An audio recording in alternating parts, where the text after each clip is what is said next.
여러분 식사 맛있게 하셨습니까? 맛있게 하셨어요? 네. 우리가 밥도 맛있게 먹고 이게 육의 양식을 채웠으니까요. 이젠 또 우리 영의 양식도 풍성하게 채워야 되지 않겠습니까? 우리 옆에 계신 분들과 함께 이렇게 인사하시기 바랍니다. 예, 은혜 풍성히 받읍시다. 네. 네, 풍성한 은혜를 받으시고요. 그래야 우리가 힘을 얻어서 그 믿음으로 그 은혜로 한 주간 능력 있게 살게 되는 줄로 믿습니다. 예, 미국에 가면요 유명한 대학이 있어요. 하버드 대학, 또 스탠퍼드 대학, 정말 유명하죠. 그러나 아무나 들어갈 수 없습니다. 그런데 2015년도에 정말 놀라운 기사가 하나 났어요. 우리 한인 여학생이요, 이 하버드 대학에 스탠퍼드 대학에 동시에 입학을 했다는 거예요. 그러니까 합격을 했다는 거예요. 하버드 대에 합격을 했는데 스탠퍼드 대학에서도 이 여학생이 너무나 뛰어나고 유능하고 그러니까 거기서도 합격증을 보낸 거예요. 그래서 두 학교에 동시에 합격을 했는데 이 두 학교가 이 여학생을 놓치고 싶지 않아서 어떻게 했냐면 2년은 하버드에서 다니고 또 2년은 스탠퍼드에서 다니고 이렇게 해서 4년을 공부한 다음에 이 학생이 자기가 원하는 학교를 지정해서 졸업할 수 있도록, 졸업장은 자기 원하는 학교 졸업장을 받을 수 있도록 그렇게 했다고 하는 거예요. 여러분, 언론에서 이 기사를 정말 대서특필했어요. 모든 언론에서 정말 이 기사를 크게 보도를 했습니다. 특별히요 우리 CBS, 기독교 방송 아닙니까? 이 CBS에서 이 소녀와 인터뷰도 했어요. 그래서 그 인터뷰한 내용들이 이렇게 쭉 나왔습니다. 그런데 문제는 며칠 지나고 나서 이 내용이 다 거짓말이라는 게 드러났다는 것이죠. 그래서 정말 큰 충격을 주었어요. 이게 천재 소녀라고 얘기를 했는데 천재 소녀가 아니라 한순간에 사기 소녀가 되어버린 거죠. 여러분, 언론에서는 어떻게 했을까요? 이거를 다 이렇게 보도를 했었기 때문에 언론에서는 전부 다 막 사과하고 이런 사과 보도하고 이렇게 되었던 것입니다.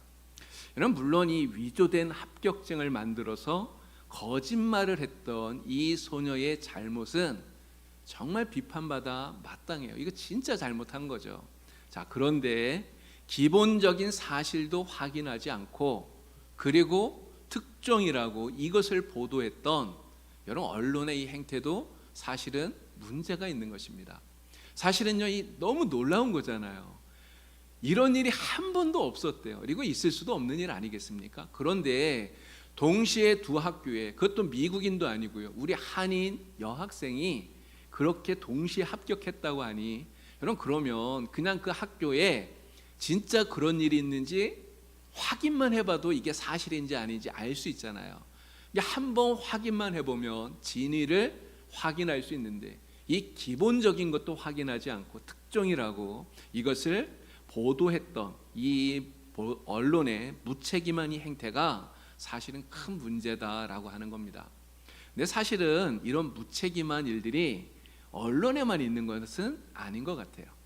여러분, 선거철이 되면 우리 정치하는 분들이 많은 이야기를 하는데요, 근데 자기가 당선되기 위해서 상대편 후보를 굉장히 비방을 많이 합니다. 이건 뭐 어느 나라나 다 마찬가지인 것 같아요. 우리나라도 정말 심하지 않습니까? 근데 이 비방하는 내용을 들어보면 이게 진짜인지 거짓말인지 모를 만한 일들이 너무 많다는 거예요. 근데 문제는 뭐 아니면 말고 이런 식으로 그냥 우선 터뜨려 놓고 본다는 것이죠. 이러한 무책임한 폭로가 너무나 많다는 거예요. 여러분, 사람들은요 남의 말 하는 거 정말 좋아합니다. 그래서 두 사람, 세 사람, 이렇게 몇 사람만 모이면 뭐 누구는 이렇다더라, 누구는 저렇다더라, 이렇게 많은 이야기들 해요. 그래서 우리 흔히 뭐 카더라 통신 막 이런 이야기 하지 않습니까? 이게 남의 말들을 너무너무 많이 한다는 거예요. 근데 대부분 사실 확인을 잘 하지 않고 그냥 말을 옮길 때가 너무나 많다는 거예요. 근데 여러분, 내가 누군가에게 들은 말을 내가 그대로 옮기기가 쉬운가요? 저는 진짜 어렵더라고요. 이게 누가 어떤 이야기를 해줬는데 그 얘기를 듣고 와서 다른 사람한테 뭔가 이렇게 얘기를 할 때 그대로 옮기는 게 너무너무 어려워요. 이렇게 그대로 옮기기가 진짜 힘들어요.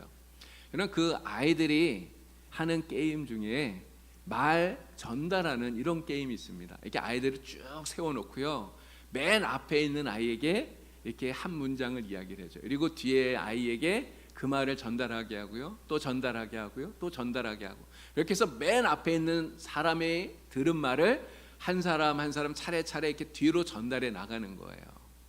근데 맨 앞에 있는 사람한테 예를 들어서 갑돌이하고 갑순이가 만나서 사랑을 한대, 이렇게 이야기를 하면 이 얘기가 뒤로 전달되면서 여러분 어떤 일이 벌어지는지 아시죠? 그대로 전달되는 게 아니라 말이 와전돼요.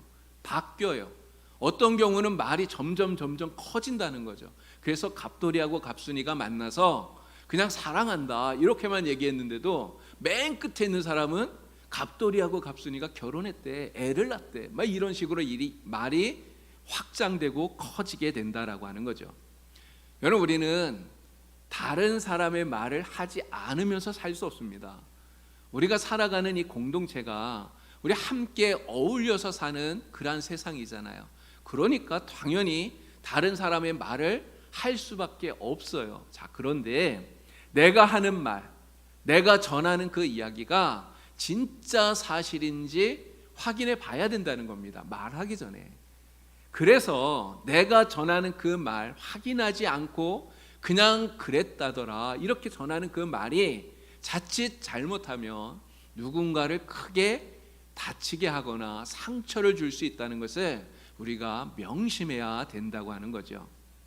우리는 말 한마디 한마디 하는 거 정말 조심해야 됩니다. 여러분, 지금 며칠 전에 대통령이 했던 그 말 한마디 때문에 지금 온 나라가 시끌시끌하지 않습니까? 여러분, 우리는 예수 믿는 사람이기 때문에 더 말에 조심해야 돼요. 말 한마디 내가 뱉은 것에 정말 책임을 질 줄 아는 그러한 성도가 되어야 된다라고 하는 말씀입니다. 여러분, 오늘 우리가 본문 말씀 속에서 한 사람을 보는데요, 이 사람은 자기가 한 그 말에 대해서 책임을 다하려고 정말 애쓰고 있어요. 바로 기업 물을 자로서 자신의 책임을 다하기 위해서 애를 쓰고 있는 보아스라고 하는 이 사람을 보게 됩니다. 그러니 이 기업 물을 자라고 하는 이 말은요, 죽은 형제에 대한 의무를 말하는 거예요. 신명기 25장 5절하고 6절 말씀을 보니까 이 죽은 형제에 대한 의무에 대한 말씀이 나옵니다. 우리 말씀을 같이 한번 읽어보겠습니다.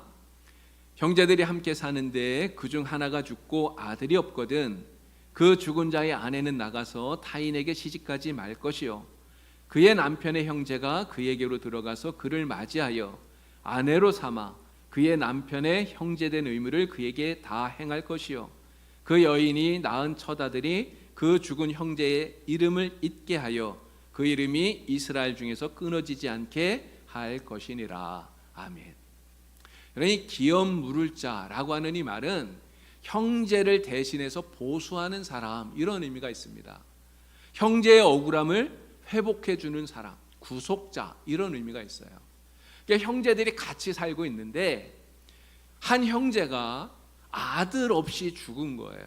그래서 대를 이어갈 수 없게 된 겁니다. 그럴 때 그 죽은 사람의 형제들 가운데 다른 형제가 그 죽은 형제의 아내와 결혼을 해서 아들을 대신 낳아주는 법, 이게 바로 기업 무르는 고엘, 계대 결혼이라고 하는 거예요. 이렇게 함으로써 대가 끊어지지 않도록 그렇게 만들어주는 거죠.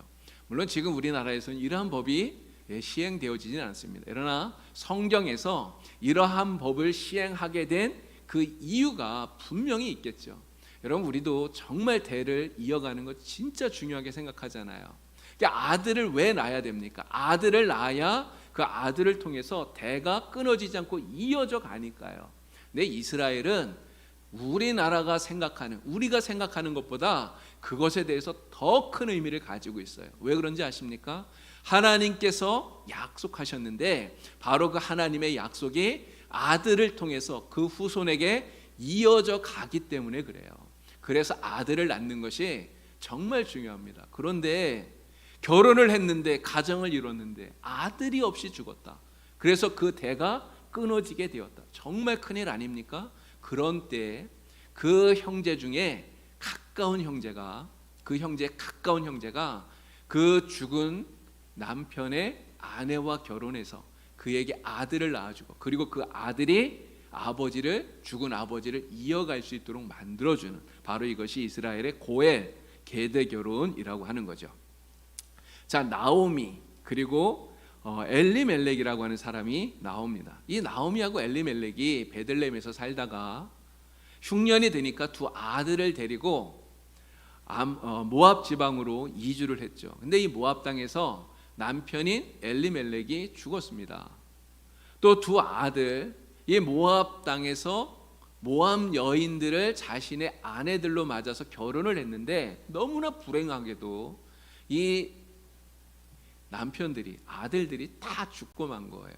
그래서 이 나오미는 정말 무일푼으로 모든 것을 잃어버리고 빈손으로 며느리인 룻과 함께 다시 고향 베들레헴으로 돌아오게 된 거죠. 자, 나오미는 이 남편의 대를 이어갈 자식 하나 없는 정말 소망 없는 신세가 되었다, 이렇게 말할 수 있습니다. 바로 아까 말씀드린 고엘 제도, 이 대를 이어주는 기업 부르는 이 제도가 바로 이 나오미처럼 소망 없는 사람들을 위해서 하나님께서 주신 제도다, 우리가 이렇게 이해를 할 수가 있는 것이죠. 자, 나오미가 자기 며느리인 룻을 이 보아스의 타작마당에 들여보내요. 사실 우리가 이 기업 부르는 이 제도를 생각하지 않는다면 이건 굉장히 좀 문제가 있는 그런 행동이 될 수 있어요. 그런데 왜 그렇게 하느냐? 바로 이 기업 부르는 이것 때문에 그렇게 한다는 거죠. 여러분, 9절 말씀에 룻이 이런 이야기를 합니다. 보아스에게 이렇게 얘기를 해요. 당신의 옷자락을 펴서 당신의 여종을 덮으소서, 이렇게 이야기를 해요. 여러분, 룻이 지금 이렇게 말하는 것은 이 고엘 제도를 언급하면서 보아스에게 당신이 맡은 그 책임을 다 해주세요, 이렇게 부탁을 하고 있는 말씀인 것입니다. 자, 그런데 이 기업 물을 책임은요, 책임을 진 사람이 무조건 반드시 해야 되는 것은 아니에요. 이게 성경 말씀을 보면 무조건 반드시 해야 되는 것이 아니라 본인이 그 책임을 이행하겠다고 허락할 때에만 이 책임을 감당하면 됩니다. 그럼 비록 이 기업 물을 책임이 있는데 본인이 원하지 않으면 하지 않아도 된다는 이야기예요. 여러분, 나오미가 지금 룻을 보아스의 타작마당에 들여보냈죠. 당신이 그 기업물을 책임이 있으니 기업물을 책임을 이행하십시오, 이렇게 이야기를 한 거예요.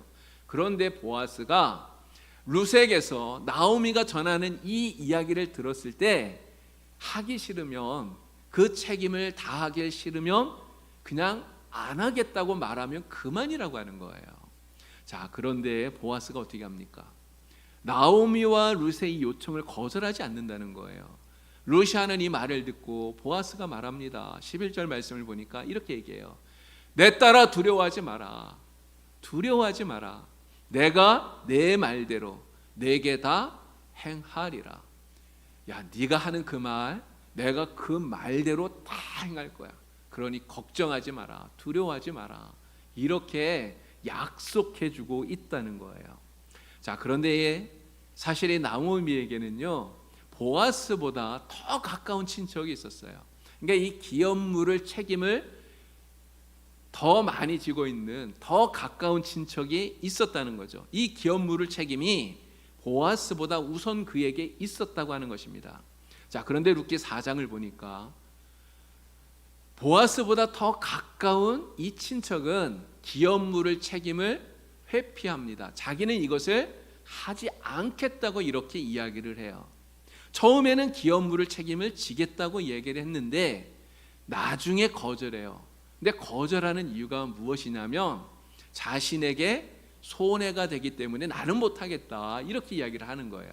손해가 되니까.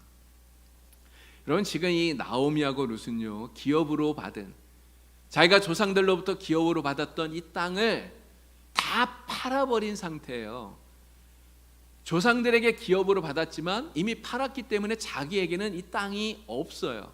그냥 빈털털입니다. 자, 그런데 이 가까운 친척이 이 나오미가 팔았던 이 땅을 사서 다시 나오미에게 주면 여러분 어떤 일이 벌어지죠? 당장 나오미와 룻은 땅을 되찾게 돼요. 갖게 된다는 거죠. 자, 그런데 이 나오미와 룻은 자식이 없어요. 자식이 없기 때문에 시간이 지나면 나오미와 룻이 죽게 되면 여러분 무슨 일이 벌어질까요? 여러분 그 땅의 주인이 사라지는 거예요. 땅의 주인이 사라져서 희년이 되더라도 그 땅을 돌려줄 원 주인이 없기 때문에 그 땅은 가장 가까운 친척인 이 사람에게로 돌아가게 된다는 거죠. 그래서 이 가까운 친척은 처음에 자기가 기업 물을 책임을 다하겠다 이렇게 얘기하는 겁니다. 그 땅이 자기가 지금 사더라도 당장은 내 것이 되지 않지만 결과적으로 내 기업이 되기 때문에 나에게 유익이 되기 때문에 그렇게 하겠다 이야기를 하는 거예요. 자, 그랬더니 보아스가 이 사람에게 고엘 제도에 대한 이야기를 합니다. 이런 이야기를 해요. 당신이 나오미의 땅을 사서 그것을 사게 되면 룻을 당신의 아내로 맞아서 아들을 낳아 주어야 된다. 그리고 또한 그 아들에게 당신이 산 이 땅을 주어서 룻의 본래 남편인 기럐의 이름으로 대를 이어가도록 만들어 줘야 된다. 이렇게 얘기를 해요. 여러분 이 얘기를 들었더니 이 가까운 이 친척이 태도가 바뀌는 거예요.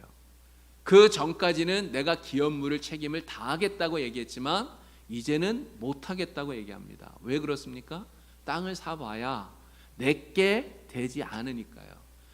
결국은 그 땅을 사는데 내 돈만 들어가니까 나에게 손해가 되니까 그는 못하겠다 이렇게 이야기를 한다는 거예요.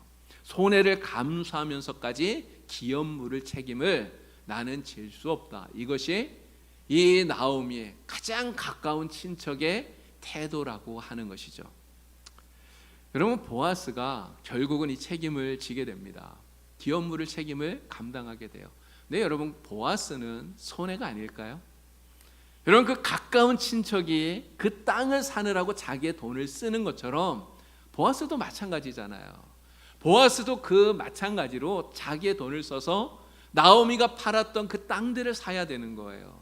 여러분 그러면 결국 보아스도 손해가 되는 거잖아요. 그런데 보아스는 그 가까운 친척처럼 기업 무르는 것 때문에 자신이 있게 되는 그러한 손해를 전혀 개의치 않는다는 거죠.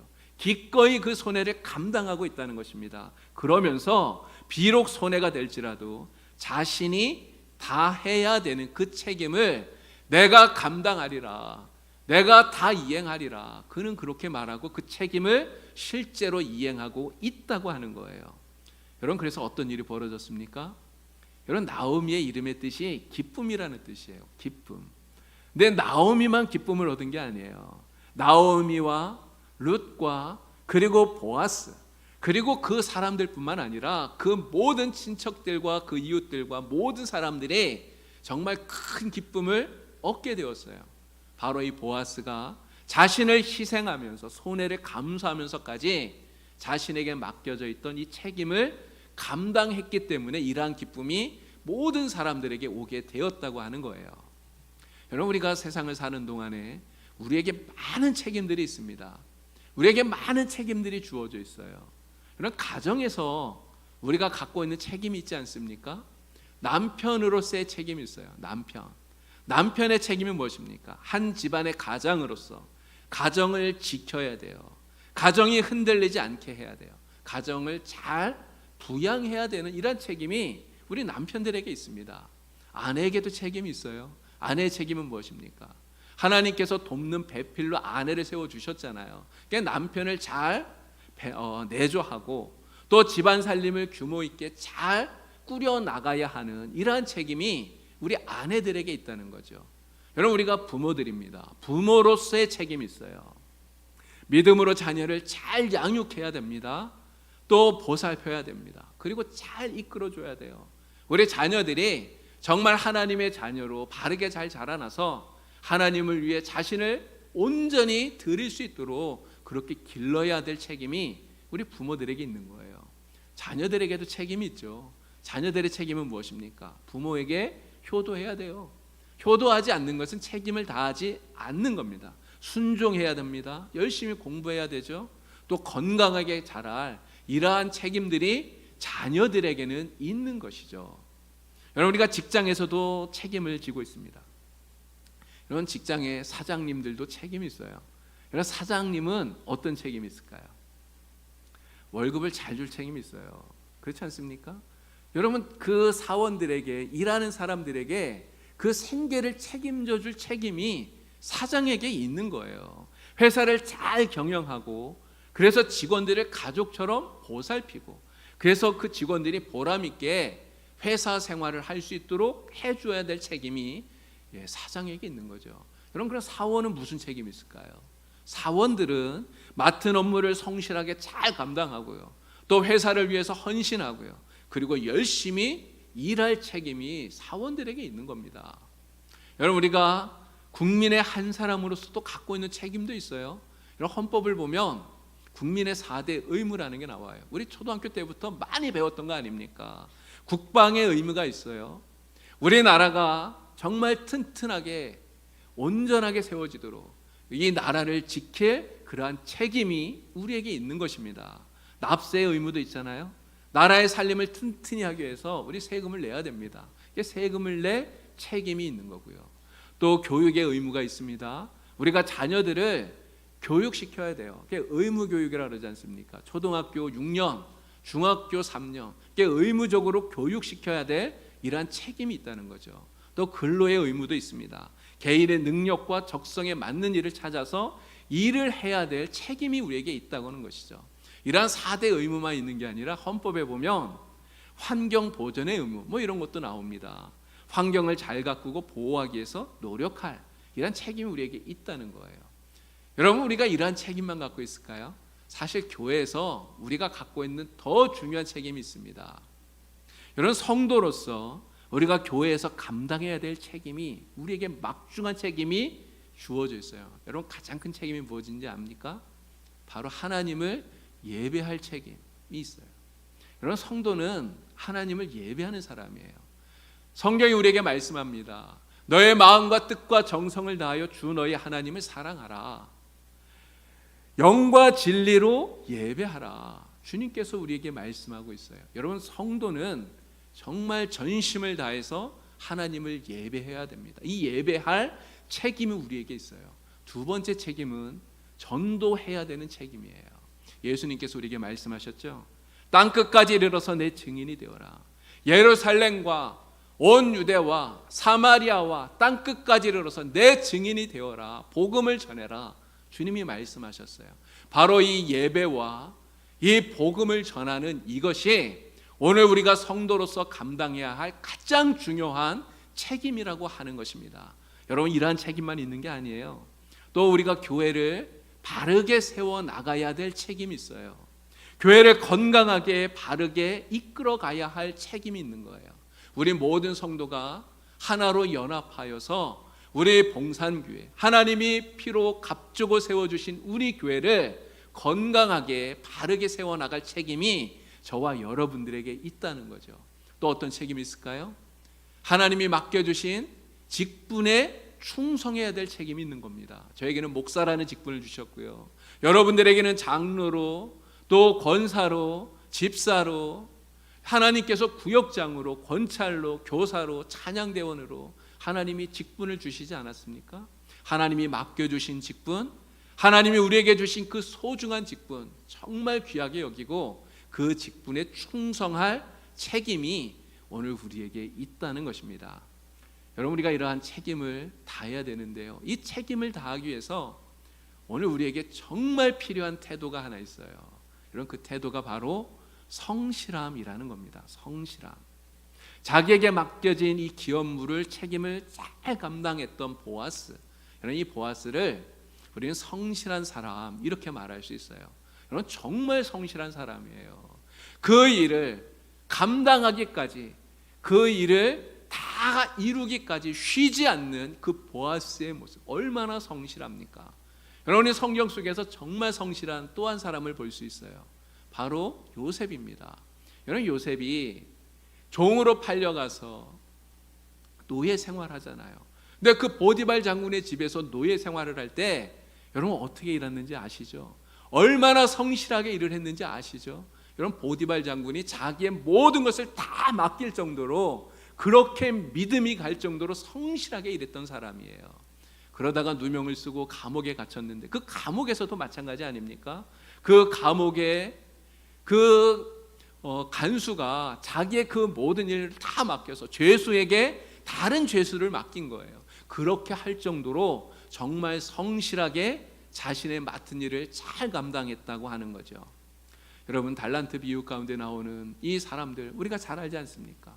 한 달란트 맡았던 사람, 그는 주인에게 책망받았어요. 왜 책망을 받습니까? 자신이 맡은 그 달란트에 대해서 무책임했기 때문이에요. 그 책임을 다하지 못하고 그냥 땅에 묻었기 때문에 그렇습니다. 결과적으로 그는 악하고 게으른 종이라고 하는 책망을 받았습니다. 자, 그러나 2달란트, 5달란트 맡았던 종들은 달랐어요. 그들은 어떻게 합니까? 정말 성실하게 자기가 맡은 그 일에 최선을 다해요.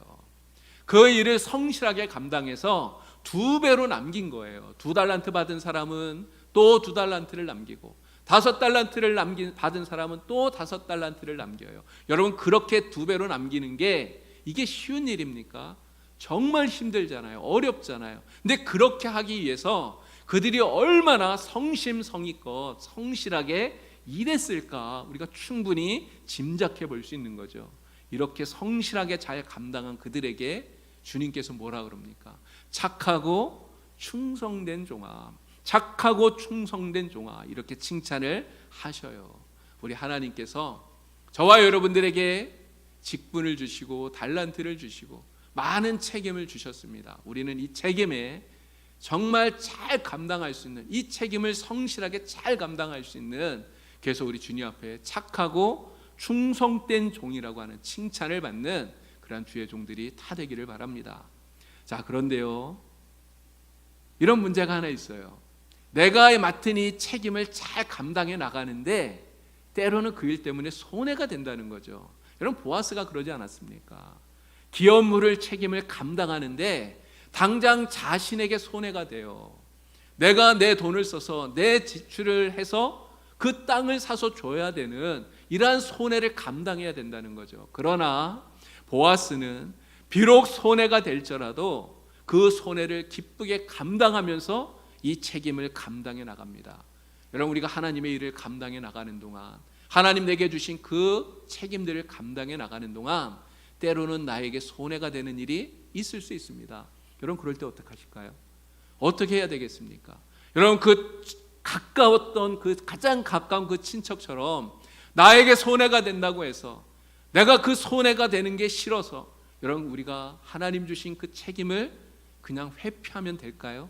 그렇게 해서는 안 된다는 거죠.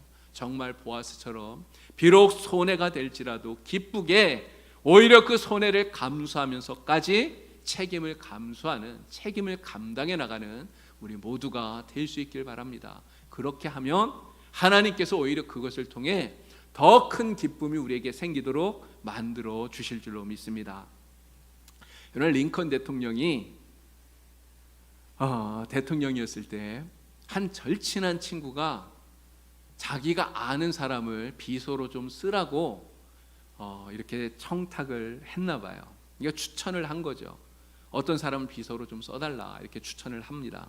자, 그런데 이 링컨은 자기의 그 친구가 참 인격도 있고 좋은 사람이다 이렇게 믿었기 때문에 그 추천한 사람을 쓰려고 했대요. 자, 그래서 그 사람을 면접을 보았는데 면접을 보고는 그냥 이 사람을 돌려보낸 거예요. 안 쓰고. 자, 그랬더니 친구가 묻습니다. 아니, 내가 이렇게 좀 부탁을 했는데 그 사람을 채용하면 좋았을 텐데 왜 채용하지 않았습니까? 물어요. 그랬더니 링컨이 이렇게 대답을 했답니다. 사람은 나이 40이 되면 자기 얼굴에 책임을 져야 되는데 이 친구는 내가 그 얼굴을 보니까 그 얼굴에 진실이라고는 조금도 찾아볼 수가 없었어. 이렇게 대답을 하더래요. 여러분 우리가 예수 믿은 지 몇 년 되었습니까? 정말 10년도 넘었고요. 20년도 넘었고요. 30년도 넘었고요. 여러분, 태어나면서 어머니 뱃속에서부터 예수 믿은 이런 사람도 우리 있지 않습니까? 여러분, 그렇다면 우리가 예수 믿는 사람이라고 하는 이 말에 대해서 정말 책임질 수 있는 그런 사람이 되어야 되지 않나요? 우리의 얼굴에서 예수님이 보여야 되지 않습니까? 우리의 얼굴을 통해서 정말 예수님을 보여줄 수 있는 그런 사람이 되어야 되지 않겠습니까? 여러분, 보아스가 바로 그런 사람이었다고 믿어요. 이 보아스를 보면 하나님이 보여요. 이 보아스를 보면 우리 주님의 모습이 보인다는 거죠. 이 보아스를 보면 정말 우리를 위해서 생명을 바쳐 죽으신 예수님의 모습이 보인다는 거예요. 오늘 우리의 얼굴을 통해서, 우리의 말을 통해서, 우리의 삶을 통해서 정말 예수님을 보여줄 수 있는, 예수 믿는 사람이라고 하는 이 말에 대해서 책임질 수 있는 우리 모두가 다 될 수 있기를 바랍니다. 자, 어떤 사람들은 보니까요, 교회를 오래 다녀서 진짜 말을 잘해요. 성경 말씀도 너무너무 잘 알아요. 그런데 실제로 행동은 하나도 하지 못하는 이러한 사람도 있습니다. 그냥 이파리만 무성한 그 무화과 나무처럼 열매는 맺지 못하고 그냥 잎만 무성한 이러한 사람도 있다는 거죠. 여러분, 그러나 주님은 그러한 사람을 조금도 기뻐하지 않습니다. 오히려 책망하시죠. 오늘 우리는 말보다 행동으로 실천하는 그러한 성도가 되어야 됩니다. 그러한 사람을 우리 주님이 기뻐하시고 우리 하나님이 기뻐하시고 그러한 사람을 통해서 하나님 역사하시는 줄로 믿습니다. 보아스처럼 내게 맡겨진 책임이 무엇인가를 우리가 잘 살펴서 하나님이 나에게 주신 그 책임들, 하나님 나에게 맡겨주신 그 직분들 우리가 조금도 소홀히 여기지 않고 정말 잘 감당할 수 있는 저와 여러분 되기를 우리 주님의 이름으로 간절히 축원합니다. 우리 보아스가요, 내가 다 행하리라 그렇게 얘기했어요. 우리 주님 앞에서 주님, 제게 맡겨주신 직분 주여 내가 소중히 여기고 다 감당하겠습니다. 다 이행하겠습니다. 우리 하나님 앞에 겸손히 고백하면서 내게 맡겨진 책임 잘 감당하는, 그래서 정말 하나님의 기쁨이 되고 하나님의 역사를 이루어가는 우리 모든 성도님 되시게 우리 주님의 이름으로 간절히 축원합니다. 기도드리겠습니다. 하나님 아버지, 하나님의 은혜와 사랑을 감사드립니다. 정말 저희는 부족하고 저희는 연약한 사람들인데 우리를 하나님의 사람 삼아주시고 하나님의 백성 삼아주시고 우리에게 하나님의 귀한 직분 맡겨주시고 하나님을 위해서 일할 수 있도록 은혜를 베풀어 주시니 참으로 감사합니다. 하나님, 오늘 우리가 맡은 귀한 책임들 정말 하나도 소홀히 여기지 아니하도록 주여 인도하여 주시옵소서. 정말 그 귀한 책임들 소중히 여기며 온전히 감당하는 주님의 백성들이 되게 하여 주시옵소서. 때로는 이 책임을 감당하는 것 때문에 우리에게 손해가 되기도 하고 또 우리에게 어려움이 되기도 합니다. 하나님, 그러나 어떠한 손해가 있더라도 우리가 주님을 생각하며 기쁘게 감당케 하여 주시옵소서. 하나님, 그리할 때에 오히려 주님께서는 우리를 통해서 놀라운 역사를 이루어 주시고 우리에게 또 우리 성도들에게 하나님께 모든 사람들에게 큰 기쁨이 되도록 만들어 주시는 줄 주여 믿습니다. 주여, 제게 주신 책임 제가 다 감당하겠습니다 고백하며 온전히 감당하여 하나님 기쁘시게 하는 복된